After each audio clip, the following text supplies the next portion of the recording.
Hello mga Katagpi TV, ayan. Andito po tayo ngayon sa ayan kung kita nyo.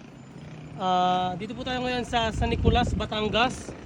Ayan, bali nga tayo ay nag-area dito dahil tayo may pinuntahang baboy, nagsumpi tayo. Ay napansin natin ito mga Katagpi TV, napaka-delikado po nito. Ayan, kung kita nyo mga Katagpi TV, yung ating gumuho po ito. Ayan. At saka bali yung isang bahay na ito ay delikado kasi nga po nakatagilid na.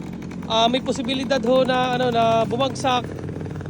Ay wag naman po sana dahil matatagalan po ang isang bahay na ito. Yan, kung kita nyo mga Katagpi TV, halos kalahati ng daan ay naukab na po ang ilalim ng lupa.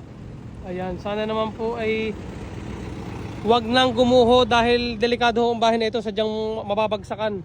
Yan, kung pansin nyo mga Katagpi TV, bababa tayo. Ayan.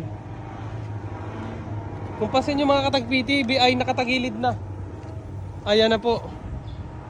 Yan, gumuho po ang lupa dito sa ilalim ng lupa.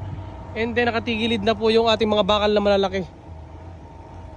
Yan, wag naman po sanang bumagsak dahil sayang man ho ang bahay na rin. Yan, punta tayo sa taas.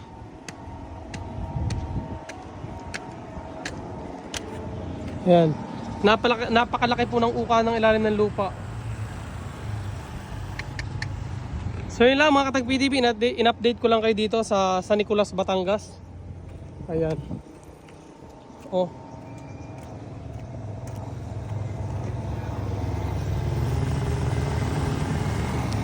Yan, bye bye. Dito na lang po tayo. Yan po yung ilog. Yan, pansipit na po ito. Yan, paalam po, paalam. Bye bye.